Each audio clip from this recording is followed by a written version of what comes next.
ماہ رمضان اپنی شان و شوکت کے ساتھ جلوہ گر ہوا اور رحمتیں لٹاتا ہوا ہم سے رخصتی کی طرف بڑھ رہا ہے۔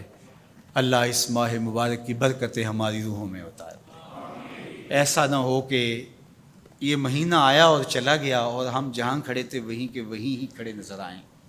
اللہ اس مہینے کو ہمارے باطن کی ستھرائی کا ذریعہ بنا دے، ہمارے اندر کی پاکیزگی کا سبب بنا دے، ہمارے اندر اجڑنے سے بچ جائیں، ہمارے من صاف ہو جائیں۔ یہ توبہ کا مہینہ ہے، مواسات کا مہینہ ہے، ہمدردی کا مہینہ ہے، اللہ سے قربت کا ذریعہ ہے۔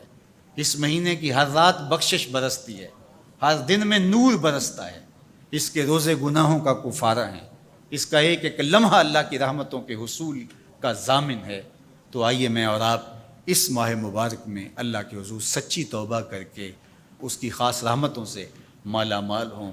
اور لیلۃ الجائزہ جو آنے والی ہے، جس کو ہم چاند رات کہتے ہیں، یہ رات اللہ کی خاص رحمتوں کے بٹنے کی رات ہوتی ہے۔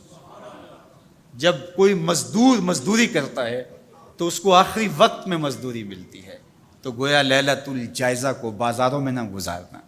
کچھ لوگ اہتمام سے اپنے کام مؤخر کرتے رہتے ہیں کہ ہم اس رات بازار جائیں گے، وہ رونق میلہ دیکھنا چاہتے ہیں، اور بہت سارے اوباش، بے حیا اور عیاش مزاج کے لوگ تو وہاں ہجوم میں گھس کر کے اپنی خواہشات کی تکمیل کرتے ہیں۔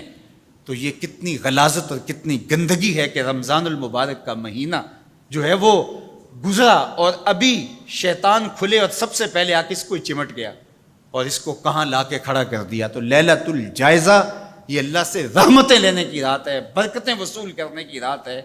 یہ رات بھی مصلی بچھا کے بیٹھی اور اللہ سے رحمتیں مانگیے اور اس کی کرم نوازیوں کے لیے اس کے حضور سوال کیجیے۔